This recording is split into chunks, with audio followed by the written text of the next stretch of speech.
Is it true that you're the head of the Mafia in this country? It is not. The truth. Well, sir, have you ever been connected with the Mafia at any time? Never. What about the government's charge that you're the right man, that you're the number one man in this narcotics business? The charges are fantastic and ridiculous. You think That's what they are. And have you ever known anyone in the narcotics racket? Have you known I never did. Have you ever known anyone in the underworld? The whole thing is ridiculous. On March 29, 1959, tensions escalated as various other mob bosses came under fire. Joe Profaci was targeted, and Russell Bufalino was also scrutinized. Vito Genovese's actions were under intense focus, while Frank Costello, already imprisoned for tax evasion, faced renewed attention. The crackdown extended to the Chicago outfit, such as Paul Ricker and Tony Accardo, and other key figures in organized crime. The Mafia was desperate to resolve these issues, but with Nixon and Eisenhower in power, their efforts seemed futile. Castro's success in Cuba, coupled with organized crime's own missteps, left them suffering, with little hope for relief. However, mob leaders like Russell Bufalino, Sam Giancana, Santo Trafficante, and Carlos Marcello believed that the Kennedy brothers in the White House might offer a way out, a chance to stop the mounting pressure. The next article delves into the specific challenges these men were facing on the 29th of March 1959. Several of the nation's top hoodlums have encountered significant setbacks since the Justice Department initiated a major push against the underworld a year ago. More are expected to fall as federal authorities continue to build cases against these criminal figures. Justice Department officials stated today that Attorney General William P. Rogers' program for an unrelenting, long-term attack on the criminal underworld is progressing as planned.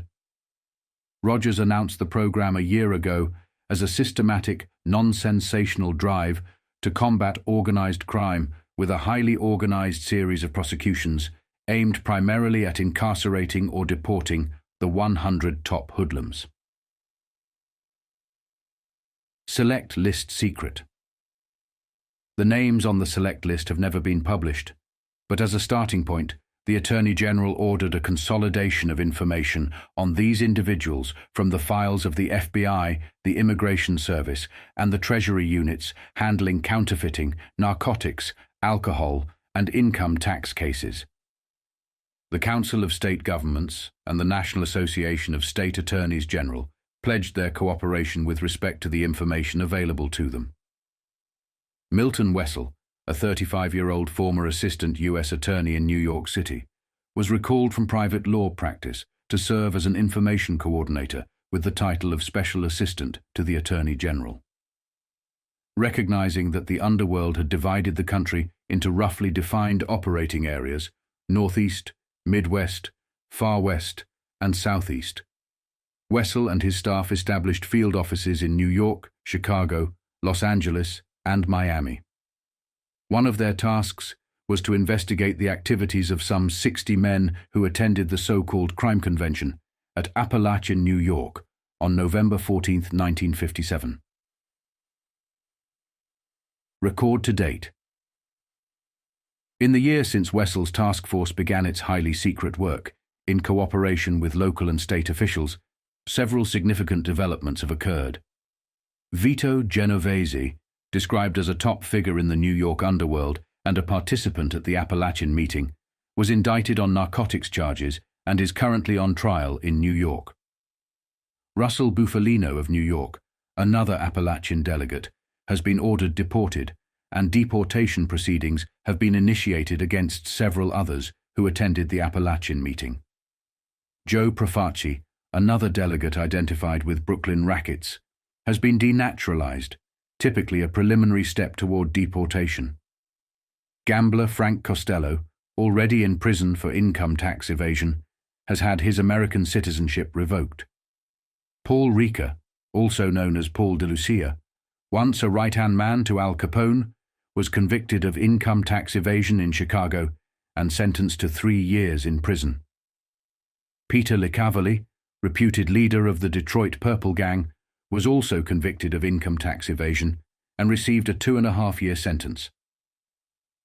A federal grand jury in Scranton, Pennsylvania, this week indicted Dominic J. Alaimo, an official of a United Mine Workers local, on charges of collecting more than $30,000 over a 5-year period from the Knox Coal Company, allegedly the price of maintaining labor peace at the Knox mines under a sweetheart contract.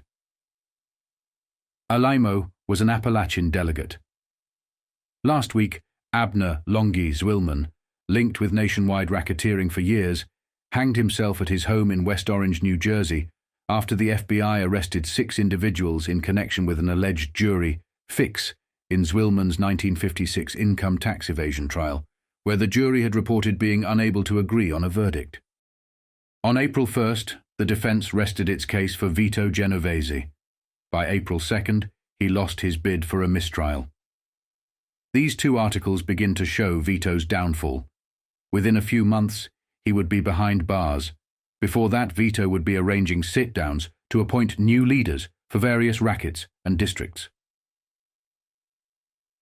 Defense rests in long trial of drugs. Case attorney for Leonia Mann asks jury for an acquittal. New York, April 1st, UPI. Justice moved relentlessly yesterday against 18 Mafia members involved in the narcotics business. 2 of the mob members were held in a total of $250,000 bail in federal court after their capture in a Bronx apartment on Monday night. The 2, both top figures in the narcotics racket, had been on the run for months, but their luck ran out. Also in federal court, defense lawyers wrapped up their summations in the narcotics trial of Vito Genovese and 15 co-defendants. Genovese, his co-defendants, and one of the men arrested last night, John Ormento, 45, of Lido Beach, Long Island, were indicted on charges of running a multi-million-dollar narcotics ring. Ormento had been a fugitive since the ring was broken up last July. In court yesterday, the final summation in the trial of Genovese and the others was made by Herbert Siegel on behalf of Salvatore Santora of 132 Longview Avenue, Leonia, New Jersey. The attorney called the government's key witness, Nelson Cantalupes, 34, an admitted liar and swindler. He pointed out that Cantalupes at one point testified that Santora and Ormento were in a midtown hotel room together in Manhattan in July 1956, but later, under cross-examination, admitted that he only saw the 2 in a car outside the hotel. The attorney asked the jury to acquit Santora, stating that there was not a scintilla of evidence linking him to the conspiracy. The prosecution will open its summation today. However, as the federal court proceedings for those on trial neared a close after nearly a 4-month-long trial, the court action against Ormento was just beginning. Ormento and Nicholas Tolentino, 50, formerly of Rego Park, Queens, the other man picked up by narcotics agents on Monday night, appeared before federal judge Edmund L. Palmieri to be arraigned on old narcotics indictments. Ormento was held on $150,000 bail for pleading today on the indictment linking him to the narcotics ring allegedly headed by Genovese. Tolentino was held on $100,000 bail, also for pleading today, in connection with an indictment against him as a member of a narcotics ring broken up in Elmont, Long Island. Vito Genovese and other defendants in a narcotics trial failed yesterday in their attempt to secure a mistrial due to publicity surrounding the arrest of fugitive John Ormento, an alleged member of the narcotics ring. Genovese's counsel, Menahem Stim, was joined by counsel for the other 15 defendants in the federal court trial in the motion for a mistrial. Stim referred to several news stories on the arrest of Ormento, highlighting that Genovese had been described as a bosom pal of Ormento and the reputed head of the dreaded Mafia, the old Sicilian underworld organization. Stim argued that because of this publicity, it was impossible for my client, Genovese, to receive a fair trial, no matter how much Your Honor admonishes the jury. Federal District Judge Alexander Bix denied Stim's motions, commenting that, if we can't rely upon a jury to exercise discretion and rule impartially, then we might as well discard our entire jury system. Today's trial sessions were consumed by the start of the summation by acting U.S. Attorney Arthur H. Christie. He denied defense charges that a principal witness, Nelson Silva Cantalupes, was coached or brainwashed into testifying against the defendants. Christie's summation will continue today. On April 3, 1959, Vito Genovese's fate was on the line as the jury began deliberations. The headlines blazed once again, reading, "Vito Genovese narcotics case goes to jury. The narcotics conspiracy case of Underworld chieftain Vito Genovese and 15 other defendants is now in the hands of a federal court jury after a 3-month trial." The jury, consisting of 7 women and 5 men, was sequestered in a hotel at midnight on Thursday. Judge Alexander Bix delivered an 8-hour charge consisting of 30,000 words before handing the case over to the jury. He emphasized that the case of each defendant must be considered individually. The prosecution portrayed Genovese, 61, as the control man of a multi-million-dollar narcotics ring that imported drugs from Europe, Cuba, Puerto Rico, and Mexico. In contrast, the defense described him as a legitimate $225 a week business executive. Genovese, a resident of Atlantic Highlands, New Jersey, has had numerous encounters with the law but has never been convicted of a crime. Authorities list him among the 60-odd underworld figures and associates who attended the conclave at Appalachian, New York, on November 14, 1957. Officials have also identified him as a leader of the Mafia, the international crime and terror organization with ancient roots in Sicily. It was all over the next day, April 4th, with front-page headlines reading, "Court convicts Vito Genovese on narcotics charge." New York, Vito Genovese, the Italian-born mob boss who amassed a fortune of $30 million through illegal rackets, has been convicted of leading an international narcotics ring. On Friday night, a federal court jury found him guilty of conspiracy to violate federal narcotics laws. 14 of his 15 co-defendants were also convicted. The conviction carries a mandatory sentence of at least 5 years in prison, with a maximum of 20 years. Genovese, now 61, is facing a significant prison term. During the 3-month trial, the government argued that the defendants were part of a multi-million-dollar operation that imported heroin from Cuba, Mexico, Puerto Rico, and Europe. Genovese, who had been free on $50,000 bail, saw his bail raised to $150,000. He was given until Monday to secure the additional bail amount. U.S. District Court Judge Alexander Bix also continued bail for 4 other defendants. Among those remanded to jail were John Capese, 29, and Vincent L., the Chin Gigante, 30, both from Manhattan. Gigante had previously been acquitted last May of the attempted murder of racketeer Frank Costello. The only defendant to be acquitted in this trial was Luciano, a convict currently serving a 20-year federal sentence for another narcotics conviction. Genovese, a resident of Atlantic Highlands, New Jersey, is reputed to be one of the leaders of the Mafia, an international underworld organization that evolved from the Sicilian Black Hand Society. Testimony during the trial painted Genovese as a kingpin in the wartime black market, selling looted goods from American armed forces in Italy and amassing a fortune through his criminal enterprises.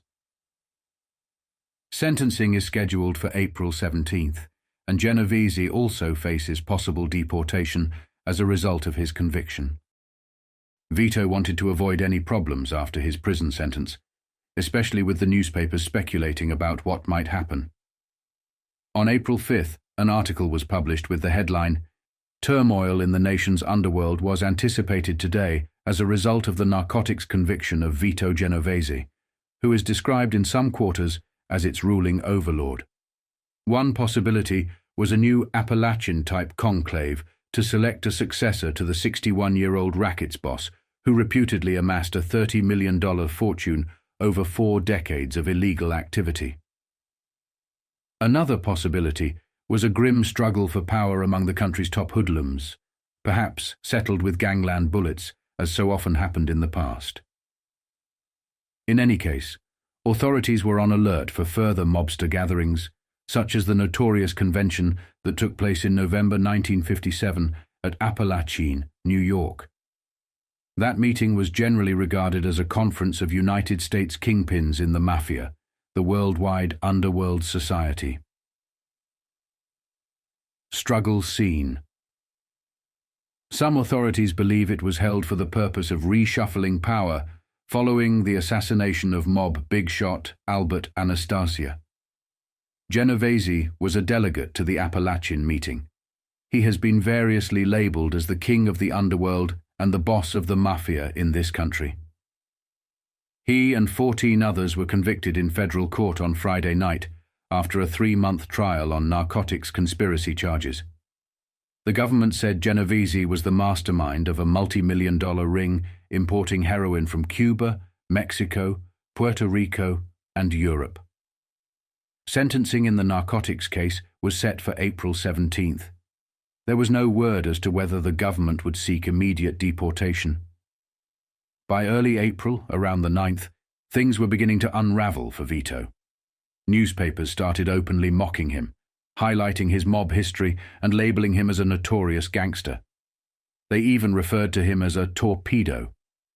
More articles about him surfaced, with one boldly stating, "Life will no longer be charming for Vito Genovese." The papers are buzzing with the news that Vito Genovese, a top figure in the mob world, has finally been nailed for peddling narcotics after getting away with murder, literally and figuratively, for 40 years. Vito's downfall, after such a long reign, can be attributed to his forgetting 2 of the oldest laws that no good mobster ever forgets. The first rule is to never get into trouble with Mr. Whiskers, a term meaning the tall gentleman with the peg pants, otherwise known as Uncle Sam. You can tussle with local and state law all you want, but never mess with Mr. Whiskers. The second rule is to never get into trouble with a dame, especially one who can talk. And as anyone can tell you, talking is what a dame generally does most of. Vito went ahead and broke both of these rules, like a novice who doesn't know his way around. And what this forgetfulness is likely to cost him is a nice long vacation in the federal penitentiary. After that, he is probably going to be shipped off on the first boat back to Italy, for good. It could not happen to a nicer guy. This Genovese is an undersized torpedo, maybe 5'7", with a complexion that would look better on a lemon that's struggling to ripen the hard way. Along the way, he picked up 2 old scars on his right cheek, and the story goes, he did not get either of these from shaving. The last time I ran into him, while researching the mobs for a book I was writing, he was decked out in flashy suits with a Sharpie cut, riding around in big limousines that were as close to a block long as he could buy.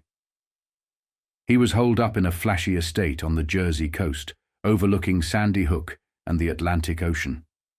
He hung his hat in a mansion big enough to flood and play hockey in. This cozy nest once wore a price tag of $250,000, mostly because it sported such peasant items as solid marble staircases, carpets you could sink into, and 24-carat gold plates for Vito to nibble his pizza off of in the afternoon. Vito was well up in the big mob, meaning the national syndicate. However, he was always in the shadow of figures like Frank Costello, the Prime Minister of Gangland, Lucky Luciano, the Capone heirs in Chicago, and Jack Dragna out in Los Angeles, before Jack died peacefully in his sleep a while back. They estimate Vito's take from enterprises like the lottery, labor racketeering, nightclubs and racetracks runs up to a tasty $40,000 a week, no less. For a little guy, Vito really got around. He hit this country from Resigliano when he was 15, back around 1912 or so. Before he was old enough to vote, he was already up to his eyeballs in dirty work. His first running mate was Frankie Ueli, better known as Frankie Yale, a connection that did not exactly bring joy to the sons of old Eli. Frankie was the hitman who knocked off Big Jim Colosimo and Dion O'Banion out in Chicago, setting Al Capone up in business in the early 20s. Pretty soon, Vito was frolicking with Lucky Luciano. In fact, when Thomas E. Dewey caught onto Lucky Luciano's crew for their wholesale prostitution operations in the 30s, Vito managed to slip away just ahead of the cops and hid out until the heat died down. Between 1917 and 1934, he was seized 10 times for everything from disorderly conduct in Hoboken, New Jersey, to a couple of especially gruesome murders. The only time the law could make it stick was a 2-month stint for carrying a pistol in 1917 and a $150 fine for the same offense in 1927. In 1934, he put several holes in one Ferdinand Boccia in a restaurant over in Brooklyn during a disagreement concerning the beer business. Since he did it with half a dozen dinner customers watching, he made a quick escape. For 10 years, Genovese left nothing but empty rooms behind him in these parts. In 1944, during the war, I was in Rome, Italy, when Orange C. Dickey, an Army MP, started working on a black market outfit that was practically robbing Uncle Sam blind. And who does Orange C. grab? But yes, you guessed it, Vito the Runt. What is more, Vito was operating as an official interpreter for the Allied military government while he was there. It turns out that while in Italy, he was playing footsie with Benito Mussolini, no less. In fact, Il Duce eventually bestowed knighthood on him. Someone checked his fingerprints, and up came this old Ferdinand Boccia business from 10 years before. So Vito was wrapped up and shipped back. I recall Orange C. Dickey, the MP, saying that when he caught Vito, he was offered $250,000 to give him a break. Anyway, Genovese stood trial for Boccia's murder, but the case fell apart, as they say. The one remaining witness died of poisoning practically on the eve of the trial. The judge was disgusted. "Genovese," he snapped, "by devious means, among which were terrorizing witnesses, kidnapping them, yes, even murdering those who could have given evidence against you, you have thwarted justice." Up to this point, you will note, Vito has only dealt with local and state law. He kept clear of Mr. Whiskers. In 1930, Vito married Anna, a petite kind of doll with a tall pompadour. Anna could handle herself, though. Before they married, she ran the Caravan Club, a joint down near Greenwich Village in New York. One night, there was a riot, and when it unraveled, it turned out that a couple of sailors got fresh with Madame Pompadour, and she just picked up a bar stool and flattened them like a pair of pancakes. By the 1950s, Vito's cream began to curdle. In 1950, Anna packed up and left him. "He endangers my health and makes my life extremely wretched," Anna later wailed. It was the biggest mistake Vito ever made. Anna hauled him to court. He was giving her $200 a week. The price of pompadours must have been pretty high because Anna said it wasn't nearly enough. She sat on the witness stand and sang like a canary about Vito. She blew the whistle like a steam engine at the General Motors plant. She told the court about his rackets and his $25,000 a week take from the lottery alone, plus $20,000 more from other assorted enterprises.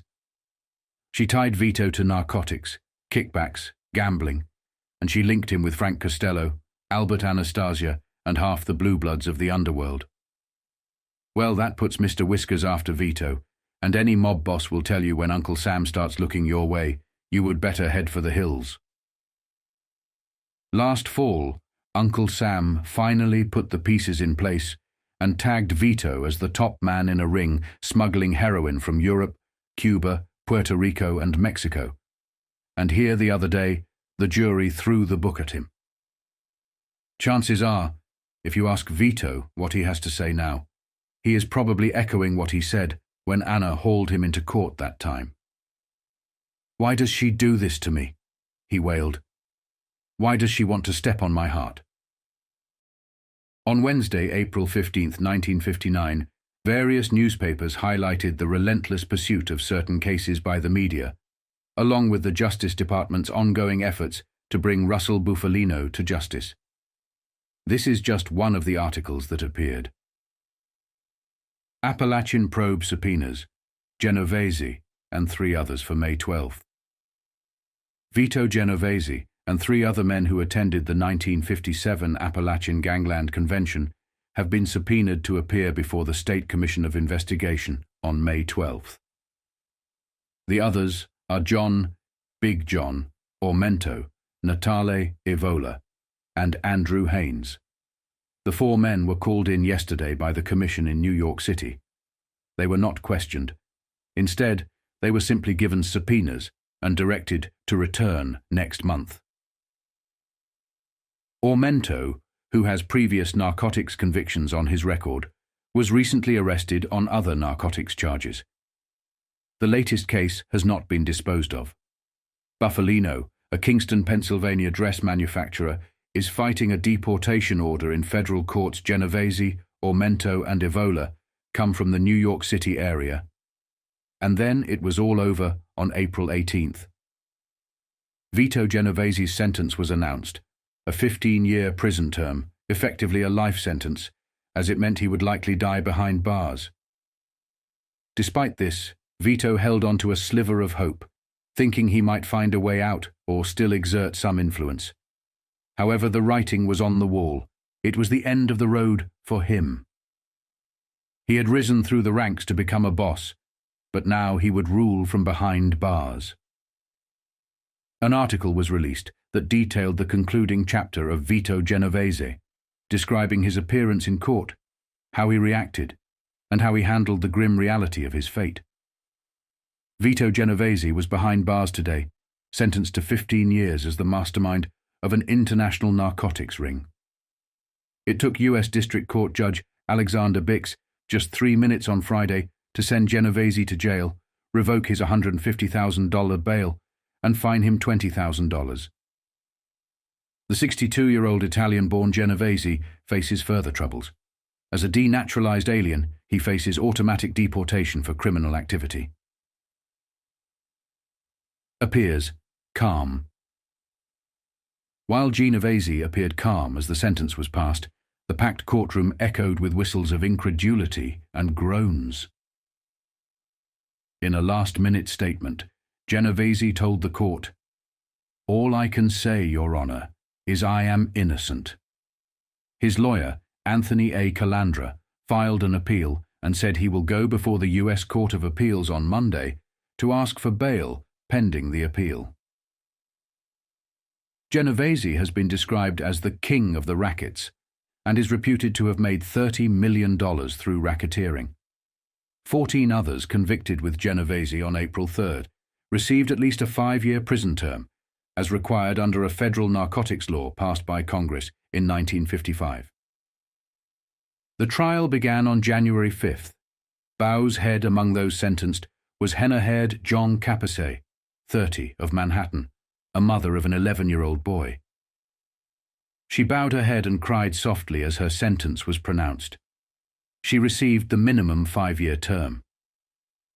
The government had charged that the ring, headed by Genovese of Atlantic Highlands, New Jersey, imported heroin from Cuba, Mexico, Puerto Rico, and Europe in violation of the federal narcotics law.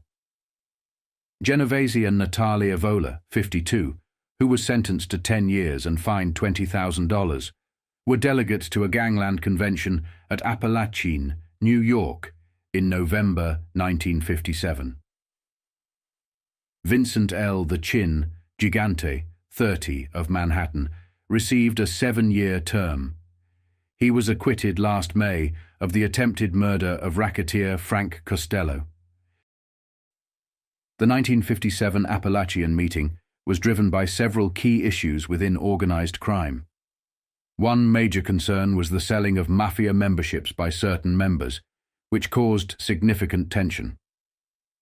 Other disputes revolved around the recent murders of Frank Scalise and Albert Anastasia, as well as the attempted assassination of Frank Costello. Many attendees wanted assurances that the violence would stop. Another sensitive topic first brought up by Lucky Luciano at the 1946 Havana Convention, was supposed to be discussed again at the 1957 meeting. However, because the meeting was raided, this issue was not addressed.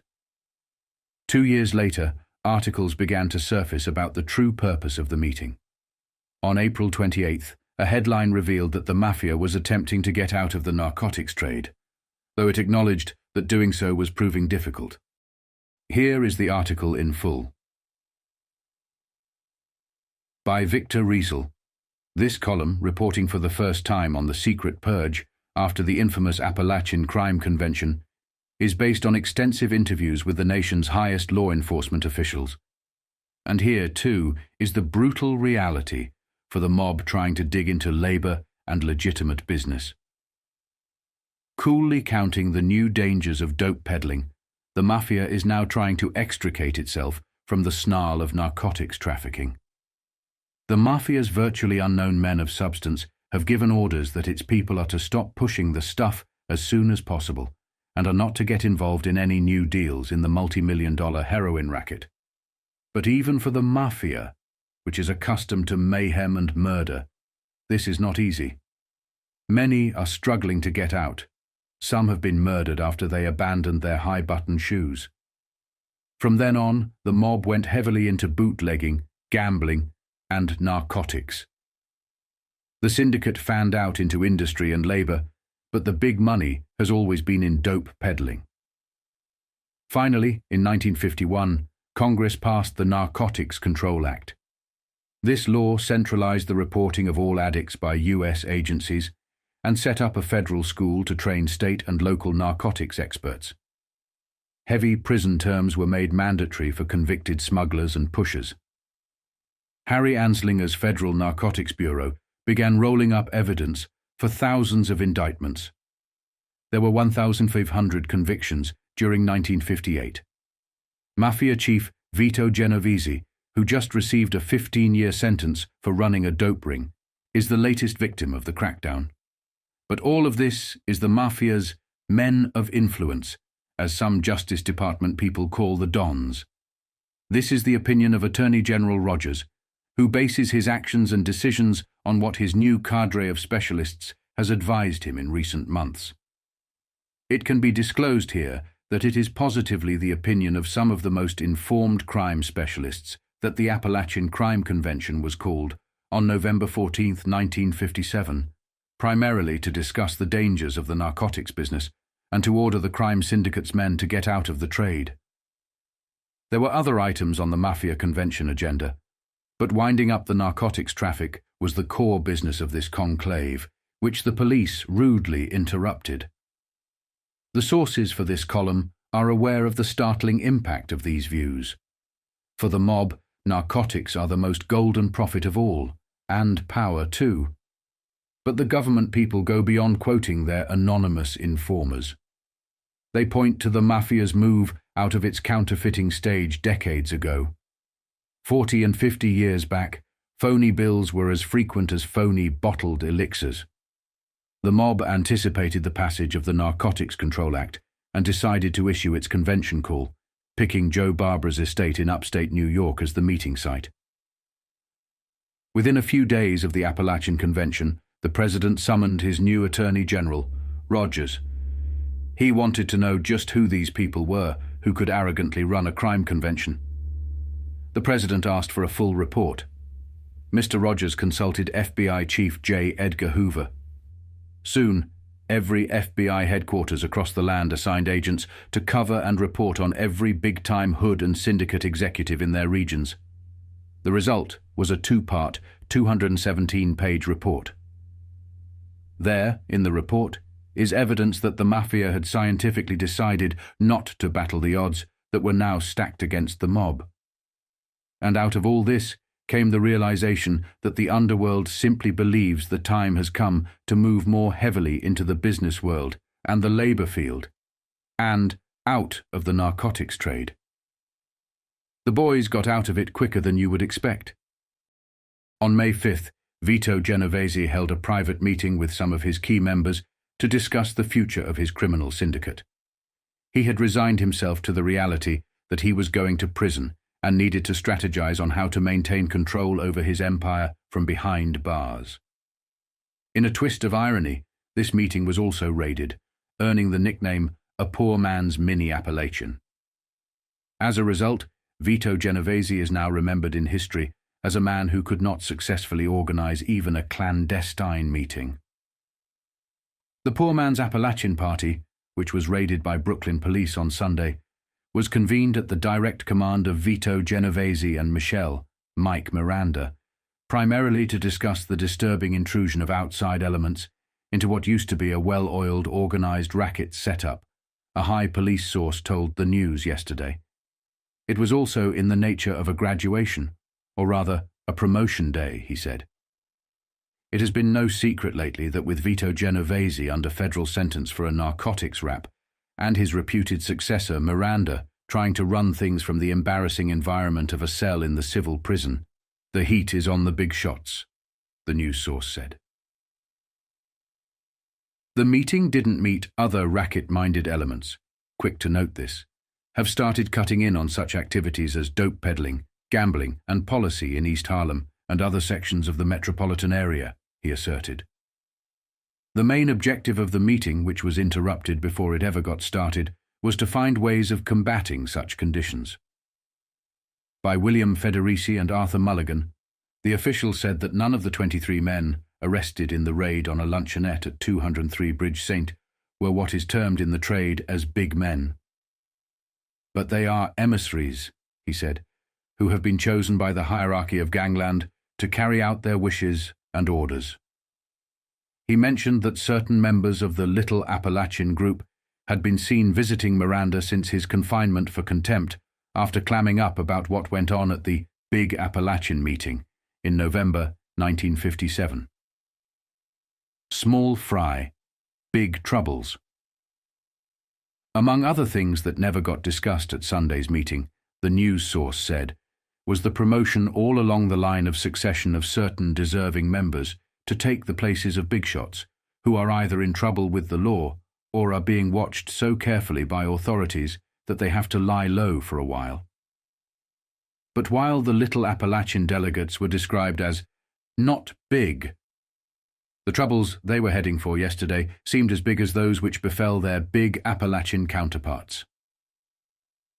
State probers. Tuning up. Following court appearances in which 22 of them were freed on a $1,000 bail each, and another was paroled.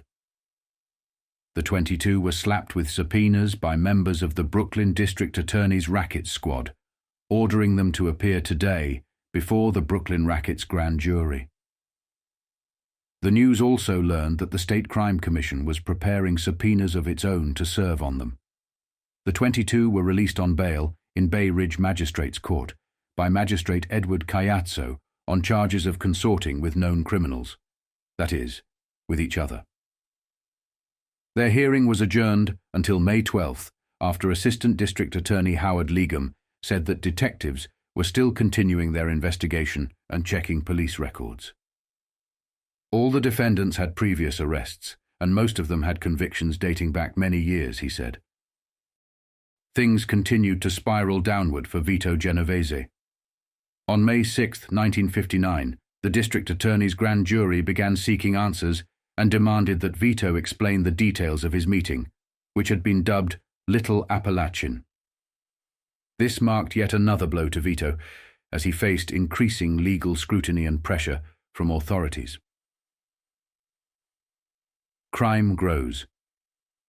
In Brooklyn. Despite their insistence that they were just enjoying a Sunday brunch of coffee and ice cream when borough police seized them, the 23 known criminals subpoenaed to appear before the Rackets grand jury in Brooklyn have a lot of questions to answer. And the district attorney's office has many questions it wants to ask. Depending on the answers, Brooklyn may be facing a Little Appalachian meeting of its own, or just a bunch of boys whooping it up in the back room. The DA's office is already investigating possible links between the 23 apprehended men and the Mafia network. A question that keeps cropping up in the minds of all concerned with this case is whether Vito Genovese and Mike Miranda jailed Mafia kingpins, arranged the Little Appalachian meeting in Brooklyn to parcel out authority while they served their respective terms behind bars. Another possibility is that the 23 men gathered on their own to set up the inheritance of the Genovese Miranda mantle in gangland. The case, which has aroused more than passing interest throughout the country, stems back to a Brooklyn police raid on a mysterious conference last Sunday. The raid netted 23 men in the Concord restaurant, 203 Bridge Street, at about 11:30 in the morning. Assistant District Attorney Aaron E. Cooter, in charge of the Kings County District Attorney's racket squad, refused to identify 22 of the men who were subpoenaed to appear before the grand jury. The 22 were arraigned in Bay Ridge Magistrates Court on charges of disorderly conduct on Monday. Magistrate Edward D. Cayazzo released them on $1,000 bond each for hearings next Tuesday. Cooter would not disclose the line of questioning he intended to use in extracting information from the apprehended men when they appear before the grand jury. He said that the subpoenas had been served after his office met with the top echelon of the police department. Among those with whom Cooter spoke were Deputy Inspector Joe Hauer, in charge of Brooklyn West Detectives, and Deputy Chief Inspector Walter F. Henning, Chief of the Criminal Identification Bureau. Both men were in charge of the raid that netted the 23 suspects. Cooter told reporters that his office had been observing the Concord restaurant for 4 months before the raid was made. He knew that some kind of conferences were going on at the premises and had turned over his information to the police. However, why the police waited so long before making their raid is not yet known. Police have firmly denied that the meeting of the 23 men they seized was, in fact, a little Appalachin. Nor would they affirm that it might even be called a meeting of criminals or an underworld organization. A rumor whose source could not immediately be established even holds that the conferees were meeting to halt other gangs from instituting narcotics traffic or from cornering the numbers racket. One of the apprehended men, Anthony Biondolillo, 42, was the only one who was not freed at the arraignment. He had posted $1,000 bail at Bay Ridge Court, but was remanded to Brooklyn City Prison on a charge of parole violation. He will be given a hearing today. Probation records indicate that Biondolillo served 12 years of a 14-year sentence for possession of a dangerous weapon. By May 16, 1959, Vito Genovese had taken every measure to ensure that his criminal enterprises were properly aligned with various mobsters and under control by various trusted associates. However, the disastrous fallout from the 1957 Appalachian meeting continued to cast a long shadow over his operations. The ripple effects of that infamous gathering extended far beyond New York, reaching all the way to San Francisco, where they were still causing trouble for key Mafia figures like James "Jimmy the Hat" Lanza, and for men like Russell Bufalino. The failed meeting had not only drawn unwanted attention from law enforcement, but also disrupted the balance of power within the Mafia, creating ongoing challenges for those involved. Vincent Rao, an East Harlem mob figure who turned up last week and voluntarily accepted a subpoena that the State Investigation Commission had vainly tried to serve for 7 months, appeared before the commission yesterday. However, he was no more informative in person than he had been while absent. Rao invoked the Fifth Amendment throughout 10 minutes of questioning about his whereabouts during the past year, his sources of income, and the Appalachian Underworld Conference, which he attended on November 14, 1957. He was dismissed with instructions to return on June 9th for an extensive hearing on the Appalachian rally. The commission stated it must check with district attorneys across the state to determine if there are any pending prosecutions against Rao before extending its proposed offer of immunity. Mum about checks. Rao, well-dressed and deeply tanned from a tour that reportedly included Mexico City, Miami, Cuba, and the Dominican Republic, according to the SIC, refused to say whether he had left a large number of signed checks for the support of his family before leaving the area. He gave his business address as his home, 192 Dunwoody Street, Yonkers, but balked when Elliot Lombard, Commission Counsel, asked if he had other business addresses. The 60-year-old Rao became irritated when photographers and reporters crowded into an elevator with him and his lawyer Eli Levy, firing questions. The elevator was so jammed that the operators refused to start it. "Is this Siberia? What's going on? Is this Siberia?" Rao flared. Some of the cameramen got out, and the elevator finally started. Rao has a record of 5 arrests, all followed by dismissals, since 1919. The charges included homicide, grand larceny, and Sullivan law violations. Vito Genovese, the narcotics boss recently convicted and given a 15-year federal sentence, may also be heard on June 9th, officials said. A scheduled appearance yesterday was postponed due to his imprisonment. In booking him tentatively for June 9th, officials noted that there is a possibility he may be out on bail pending an appeal. More troubles began to surface for Vito Genovese, this time involving his cousin, Gabriel Genovese. As law enforcement intensified their scrutiny of the Genovese crime family, Gabriel found himself entangled in the growing web of legal and criminal challenges. This article details that moment. 10 men and 2 women were selected yesterday as the jury in the trial of Gabriel Genovese, accused of being an unlicensed fight manager. Gabriel, 43, is a cousin of convicted narcotics boss Vito Genovese. Gabriel was indicted last July for his role as the undercover manager of lightweight Ludwig Lightburn in 2 1950 fights with Orlando Zulueta. Alexander Ali Clark, Lightburn's official manager, has testified, after being granted immunity, that he was unable to get fights for his boxer until he included Genovese as an equal partner. Genovese is reportedly the chief lieutenant of Frankie Carbo, who is under indictment and currently being sought. General Sessions Judge John A. Mullin adjourned the trial until 11:15 in the morning tomorrow. The landscape of organized crime was undergoing a seismic shift as the 1950s came to a close. Vito Genovese, one of the most powerful Mafia bosses, was about to start his prison term, leaving the Mafia in a precarious position.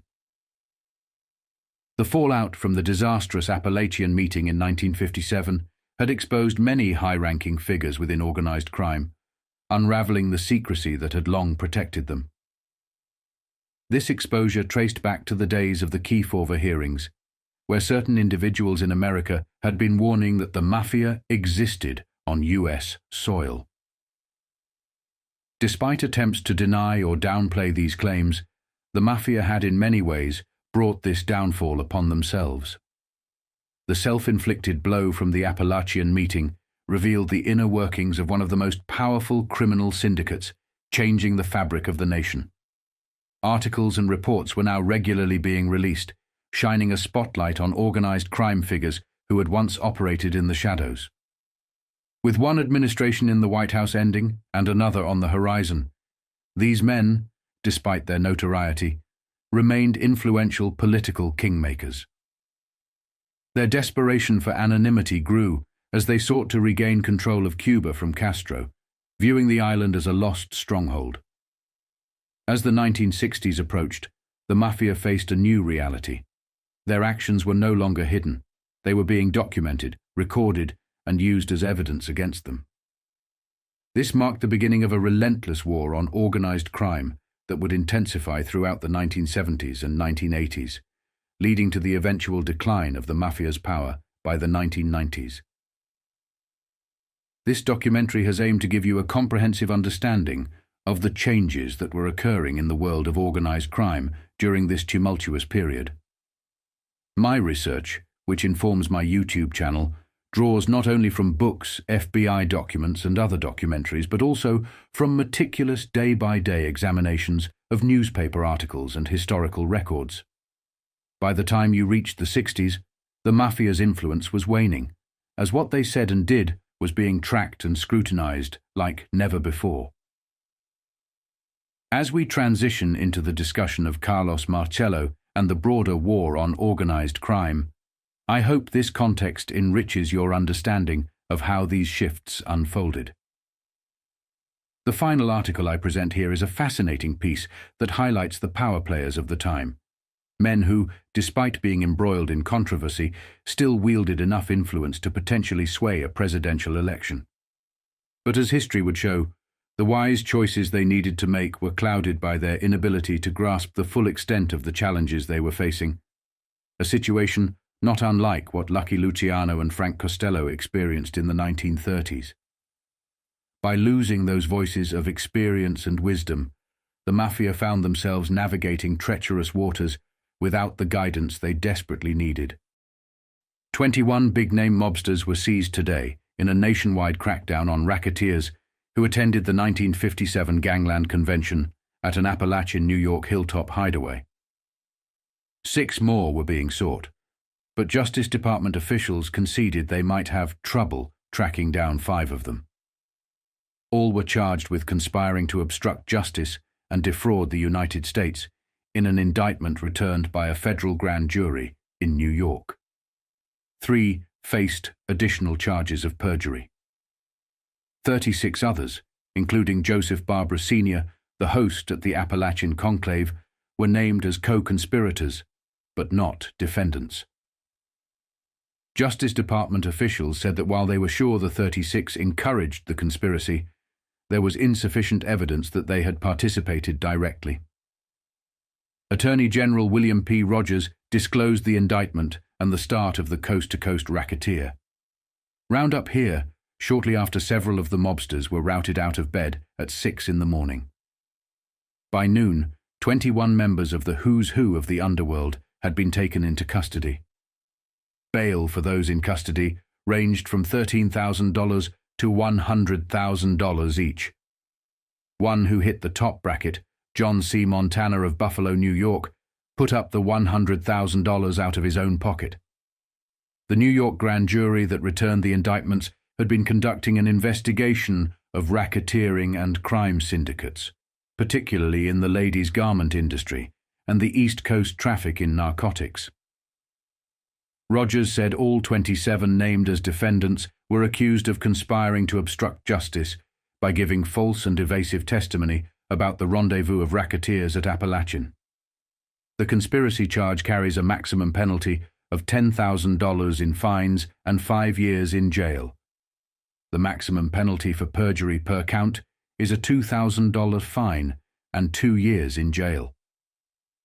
Among those named as a co-conspirator was Vito Genovese, often termed the Don or leader of the Mafia. He was recently convicted of violating the Federal Narcotics Act. Named as defendants were Joseph Barbara Jr., Watertown, Massachusetts; John A. DeMarco, Cleveland Heights, Ohio; Frank A. DeSimone, Downey, California; Natale Evola, Brooklyn, New York; Salvatore Falcone, Miami, Florida; Joseph Ida, Highland Park, New Jersey; James C. LaDuca, Buffalo, New York; Luis A. Larasso, Linden, New Jersey; Carmen Lombardozzi, Brooklyn, New York; Antonio Magadino, Niagara Falls, New York; Joseph Magliocco, Brooklyn, New York; Joseph Profaci, Brooklyn, New York; Frank T. Majuri, Elizabeth, New Jersey; Michelle Miranda, Forest Hills, New York; John C. Montana, Buffalo, New York; John Ormento, Lido Beach, New York; James Ostico, Pittston, Pennsylvania; Anthony P. Riella, West Orange, New Jersey; John T. Scalish, Cleveland, Ohio; Angelo J. Ciandra, Wyoming, Pennsylvania; Simone Scozzari, Rosemed, California; Pasquale Turigiano, Endwell, New York; Sof Honanno, Tucson, Arizona; Russell A. Bufalino, Pittston, Pennsylvania;